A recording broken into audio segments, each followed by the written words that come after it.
أعوذ بالله السميع العليم من الشيطان الرجيم. بسم الله الرحمن الرحيم.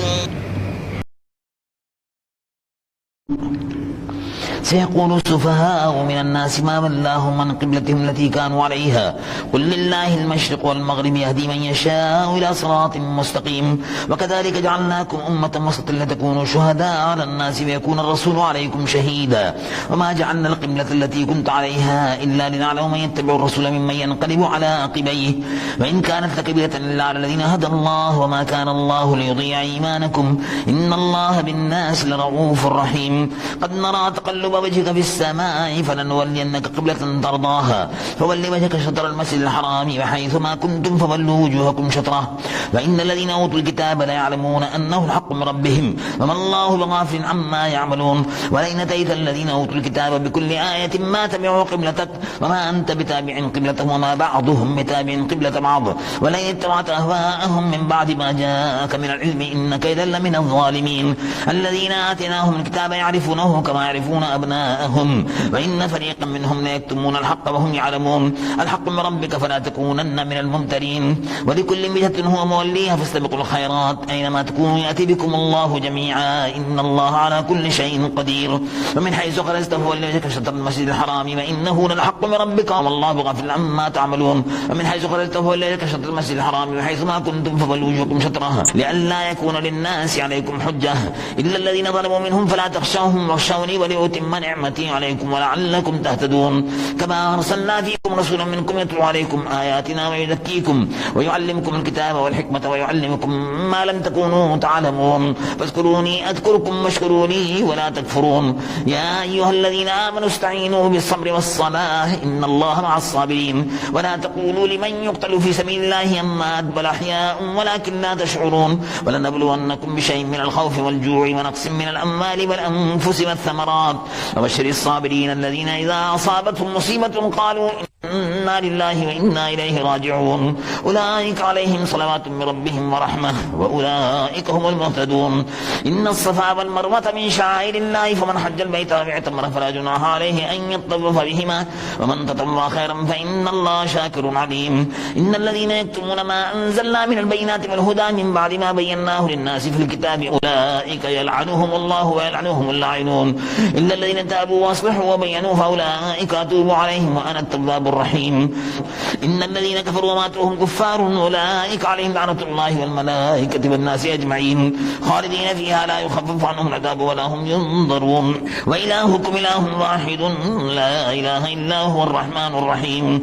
إن في خلق السماوات والأرض واختلاف الليل والنهار والفلك التي تجري في البحر بما ينفع الناس وما أنزل الله من السماء من ماء فأحيا بالأرض بعد موتها وبث فيها من كل دابة وتصريف الرياح والسحاب المسخر بين السماء والأرض لآيات لقوم يعقلون. ومن الناس من يتخذ من دون الله أندادا يحبونهم كحب الله والذين آمنوا أشد حبا لله ولو يرى الذين ظلموا يذرون العذاب أن القوة لله جميعا وأن الله شديد العذاب. استبرأ الذين اتبعوا من الذين اتبعوا ورأوا العذاب وتقطعت بهم الأسباب وقال الذين اتبعوا لنا كرة فنتبرأ منهم كما تبرؤوا منا كذلك يريهم الله أعمالهم حسرات عليهم وما هم بخالدين من النار. يا أيها الناس كلوا مما في الأرض حلالا طيبا ولا تتبعوا خطوات الشيطان إنه لكم عدو مبين. إنما يأمركم بالسوء والفحشاء وأن تقولوا على الله ما لا تعلمون. وإذا قيل لهم اتبعوا ما أنزل الله قالوا بل نتبع ما ألفينا عليه آباءنا ولو كان آباؤهم لا يعقلون شيئا ولا يهتدون. ومثل الذين كفروا كمثل الذي ينقل ما لا يسمع إلا دعاء ونداء صم بكم عمي فهم لا يعقلون. يا أيها الذين آمنوا كلوا من طيبات ما رزقناكم واشكروا لله إن كنتم إياه تعبدون. إنما حرم عليكم الميتة والدم ولحم الخنزير ما أهل به لغير الله فمن اضطر غير باغ ولا عاد فلا إثم عليه إن الله غفور رحيم. إن الذين يكتمون ما أنزل الله من الكتاب ويشترون به ثمنا قليلا أولئك ما يأكلون في بطونهم إلا النار ولا يكلمهم الله يوم القيامة ولا يزكيهم يزكيهم ولهم عذاب أليم. أولئك الذين اشتروا الضلالة بالهدى والعذاب بالمغفرة فما أصبرهم على النار ذلك بأن الله نزل الكتاب بالحق وإن الذين اختلفوا في الكتاب لفي شقاق بعيد. ليس البر أن تولوا وجوهكم قبل المشرق والمغرب ولكن البر من آمن بالله واليوم الآخر والملائكة والكتاب والنبيين وآتى المال على حبه ذوي القربى واليتامى والمساكين وابن السبيل والسائلين في الرقاب وأقام الصلاة وآتى الزكاة والموفون بعهدهم إذا عاهدوا والصابرين في البأساء والضراء وحين البأس أولئك الذين صدقوا وأولئك هم المتقون. يا أيها الذين آمنوا كتب عليكم القصاص في القتل الحر بالحر والعبد بالعبد والأنثى بالأنثى فمن عفي له من أخيه شيء فاتباع بالمعروف وأداء إليه بإحسان ذلك تخفيف من ربكم ورحمة فمن اعتدى بعد ذلك فله عذاب أليم. ولكم في القصاص حياة يا أولي الألباب لعلكم تتقون. كتب عليكم إذا أحد أحدكم الموت إن ترك خيرا للوصية للوالدين والأقربين بالمعروف حقا على المتقين فمن بدله بعد ما سمعه فإنما إثمه على الذين يبدلونه إن الله سميع عليم. فمن خاف من موص جنفا أو إثما فأصلح بينهم فلا إثم عليه إن الله غفور رحيم.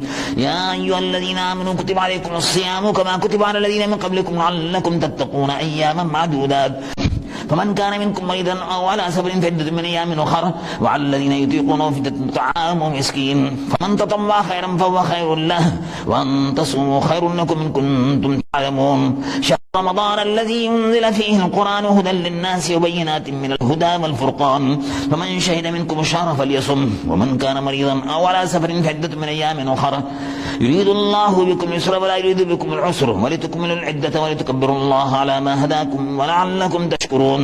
وإذا سألك عبادي عني فإني قريب أجيب دعوة الداعي إذا دعاني فليستجيبوا لي وليؤمنوا بي لعلهم يرشدون. أحل لكم ليلة الصيام الرفث إلى نسائكم هن لباس لكم وأنتم لباس لهن علم الله أنكم كنتم تختارون أنفسكم فتاب عليكم وعفى عنكم فلا نباشروهن وابتغوا ما كتب الله لكم وكلوا واشربوا حتى يتبين لكم الخيط الأبيض من الخيط الأسود من الفجر ثم أتموا الصيام إلى الليل ولا تباشروهن وأنتم عاكفون في المساجد تلك حدود الله فلا تقربوها كذلك يبين الله آياته للناس لعلهم يتقون.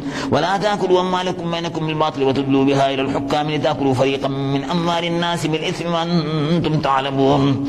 يسألونك عن الأهلة قل هي مواقيت للناس والحج وليس البر بأن تأتوا البيوت من ظهورها ولكن البر من اتقى وأتوا البيوت من أبوابها واتقوا الله لعلكم تفلحون. وقاتلوا في سبيل الله الذين يقاتلونكم ولا تعتدوا إن الله لا يحب المعتدين. واقتلوهم حيث ثقفتموهم وأخرجوهم من حيث أخرجوكم والفتنة أشد من القتل ولا تقاتلوهم عند المسجد الحرام حتى يقاتلوكم فيه فإن قاتلوكم فاقتلوهم كذلك جزاء الكافرين فإن انتهوا فإن الله غفور رحيم. وقاتلوهم حتى لا تكون فتنة ويكون الدين لله فإن انتهوا فلا عدوان إلا على الظالمين.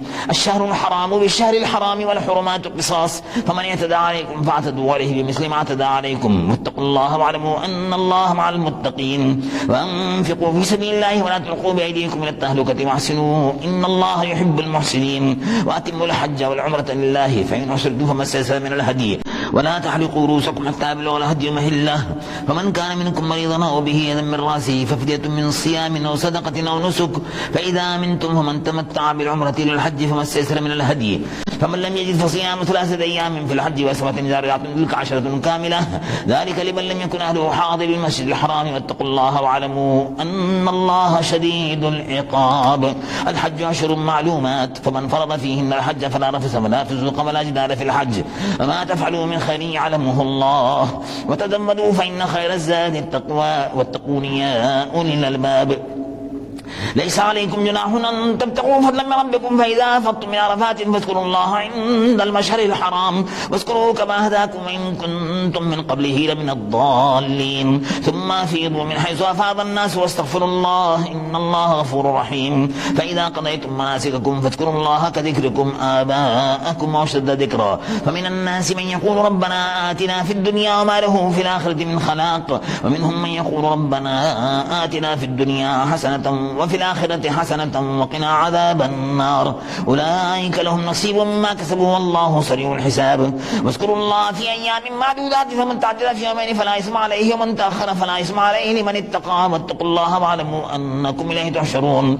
ومن الناس من يعجبك قوله في الحياة الدنيا ويشهد الله على ما في قلبه وهو ألد الخصام وإذا تولى سعى في الأرض ليفسد فيها ويهلك الحرث والنسل والله لا يحب الفساد. وإذا قيل له اتق الله أخذته العزة باسم فحسبه جهنم ولبئس المهاد. ومن الناس من يشري نفسه ابتغاء مرضات الله والله رؤوف بالعباد. يا أيها الذين آمنوا ادخلوا في السلم كافة ولا تتبعوا خطوات الشيطان إنه لكم عدو مبين. فإن زللتم من بعد ما جاءتكم البينات فاعلموا أن الله عزيز حكيم. هل ينظرون إلا أن يأتيهم الله في ظلل من الغمام والملائكة وقضي الأمر وإلى الله ترجع الأمور.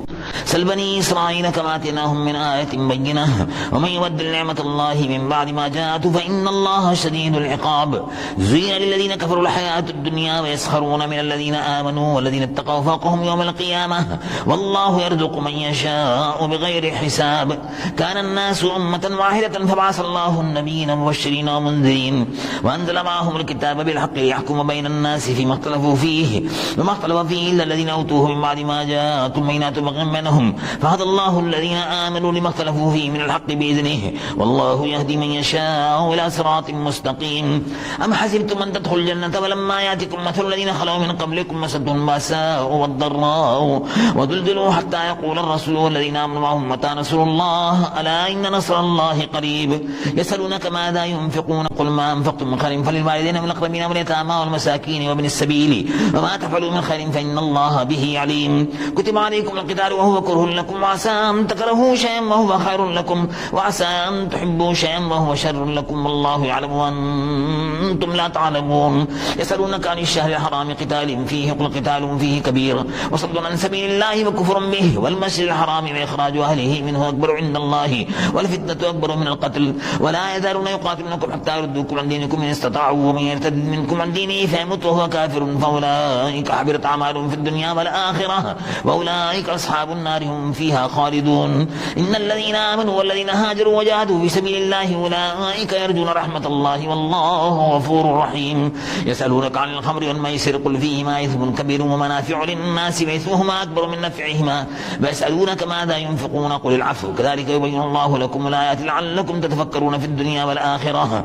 ويسألونك عن اليتامى قل إصلاح لهم خير وإن تخالطوهم فإخوانكم والله يعلم المفسد من المصلح ولو شاء الله لعانتكم إن الله عزيز حكيم. ولا تنكحوا المشركات حتى يؤمن ولا أمة مؤمنة خير من مشركة ولو أعجبتكم ولا تنكحوا المشركين حتى يؤمنوا ولا عبد مؤمن خير من مشرك ولو أعجبكم أولئك يدعون إلى النار والله يدعو إلى الجنة والمغفرة بإذنه ويبين آياته للناس لعلهم يتذكرون. ويسألونك عن المحيض قل هو أذى فاعتزلوا النساء في المحيض ولا تقربوهن حتى يطهرن فإذا تطهرن فاتوهن من حيث أمركم الله إن الله يحب التوابين ويحب المتطهرين. نساؤكم حرث لكم فاتوا حرثكم أن شئتم وقدموا لأنفسكم واتقوا الله واعلموا أنكم ملاقوه وبشر المؤمنين. ولا تذروا الله عرضة لأيمانكم أن تبروا وتتقوا وتصلحوا بين الناس والله سميع عليم. لا يؤاخذكم الله باللغو في أيمانكم ولكن يؤاخذكم بما كسبت قلوبكم والله غفور حليم. للذين يؤلون من نسائهم التربص 4 أشهر فإن فاءوا فإن الله غفور رحيم وإن عدموا الطلاق فإن الله سميع عليم. والمطلقات يتربصن بأنفسهن 3 قروء ولا يحل لهن أن يكتمن ما خلق الله في أرحامهن إن كن يؤمن بالله واليوم الآخر وبعولتهن حق بردهن في ذلك إن أرادوا إصلاحا ولهن مثل الذي عليهن بالمعروف وللرجال عليهن درجة والله عزيز حكيم. الطلاق 2 مرتان فإن إمساك بمعروف وتسريح بإحسان ولا يحل لكم أن تأخذوا مما آتيتموهن شيئا إلا أن يخافا أن لا يقيما حدود الله فإن خفتم أن لا يقيما حدود الله فلا جناح عليهما فيما افتدت به تلك حدود الله فلا تعتدوها ومن يتعد حدود الله فأولئك هم الظالمون. فإن طلقها فلا تحل له من بعد حتى تنكح زوجا غيره فإن طلقها فلا جناح عليهما أن يتراجعا إن ظنا أن يقيما حدود الله وتلك حدود الله يبينها لقوم يعلمون.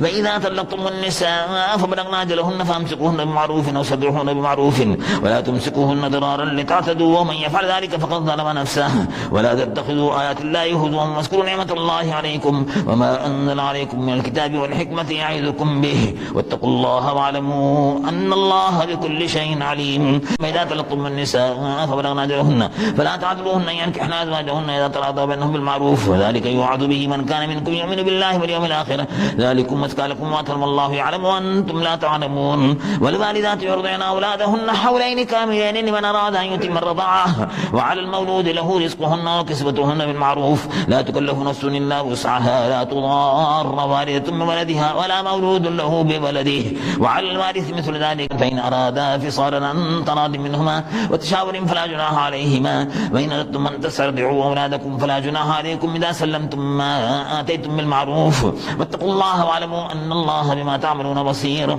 والذين يتوفون منكم ويذرون أزواجا يتربصن بأنفسهن 4 أشهر وعشرا فإذا بلغن أجلهن فلا جناح عليكم فيما فعلن في أنفسهن بالمعروف والله بما تعملون خبير. ولا جناح عليكم فيما عرضتم به من خدمة النساء وأكننتم في أنفسكم علم الله أنكم ستذكرونهن ولكن لا تواعدوهن سرا إلا أن تقولوا قولا معروفا ولا تعزموا عقدة النكاح حتى يبلغ الكتاب أجله واعلموا أن الله يعلم ما في أنفسكم فاحذروه واعلموا أن الله غفور حليم. لا جناح عليكم أن تطلقوا النساء ما لم تمسوهن وتفرضوا لهن فريضة ومتعوهن على الموسع قدره وعلى المقتر قدره متاعا بالمعروف حقا على المحسنين. وإن طلقتموهن من قبل أن تمسوهن وقد فرضتم لهن فريضة فنصف ما فرضتم إلا أن يعفون أو يعفو الذي بيده عقدة النكاح وأن تعفوا أقرب للتقوى ولا تنسوا الفضل بينكم إن الله بما تعملون بصير. حافظوا على الصلوات والصلاة الوسطى وقوموا لله قانتين فإن خفتم فرجالا وركبانا فإذا أمنتم فاذكروا الله كما علمكم ما لم تكونوا تعلمون. والذين يتوفون منكم ويذرون أزواجا وصية لأزواجهم متاعا إلى الحول غير إخراج فإن خرجن فلا جناح عليكم فيما فعلن في أنفسهن من معروف والله عزيز حكيم. وللمطلقات متاع بالمعروف حقا على المتقين كذلك يبين الله لكم آياته لعلكم تعقلون. ألم تر إلى الذين خرجوا من ديارهم وهم ألوف حذر الموت فقال لهم الله موتوا ثم أحياهم إن الله لذو فضل على الناس ولكن أكثر الناس لا يشكرون. وقاتلوا في سبيل الله واعلموا أن الله سميع عليم. من ذا الذي يقرض الله قرضا حسنا فيضاعفه له أضعافا كثيرة والله يقبض ويبسط وإليه ترجعون. ألم تر إلى الملأ من بني إسرائيل من بعد موسى إذ قالوا لنبي لهم لنا ملكا نقاتل في سبيل الله قال هل عسيتم من كتب عليكم القتال ألا تقاتلوا قالوا وما لنا ألا نقاتل في سبيل الله وقد أخرجنا من ديارنا وأبنائنا فلما كتب عليهم القتال تولوا إلا قليلا منهم والله عليم بالظالمين. وقال لهم نبيهم إن الله قد بعث لكم طالوت ملكا قالوا أنا يكون له الملك علينا ونحن أحق بالملك منه ولم يؤت سعة من المال قال إن الله اصطفاه عليكم وزاده بسطة في العلم والجسم والله يؤتي ملكه من يشاء والله واسع عليم. وقال لهم نبيهم إن آية ملكه أن يأتيكم التابوت فيه سكينة من ربكم وبقية مما ترك آل موسى وآل هارون تحمله الملائكة إن في ذلك لآية لكم إن كنتم مؤمنين. فلما فصل طالوت بالجنود قال إن الله مبتليكم من نهر فمن شرب منه فليس مني ومن لم يطعمه فإنه مني إلا من اقترف غرفة بيده فشربوا منه إلا قليلا منهم فلما جاوزه هو والذين آمنوا معه قالوا لا طاقة لنا اليوم بجالوت وجنوده قال الذين يظنون أنهم ملاقوا الله كم من فئة قليلة غلبت فئة كثيرة بإذن الله والله مع الصابرين. ولما بردوا لجالوت وجنوده قالوا ربنا أفرغ علينا صبرا وثبت أقدامنا وانصرنا على القوم الكافرين فهزموهم بإذن الله وقتل داود جالوت وآتاه الله الملك والحكمة وعلمه مما يشاء ولولا دفع الله الناس بعضهم ببعض لفسدت الأرض ولكن الله ذو فضل على العالمين. تلك آيات الله نتلوها عليك بالحق وإنك لمن المرسلين.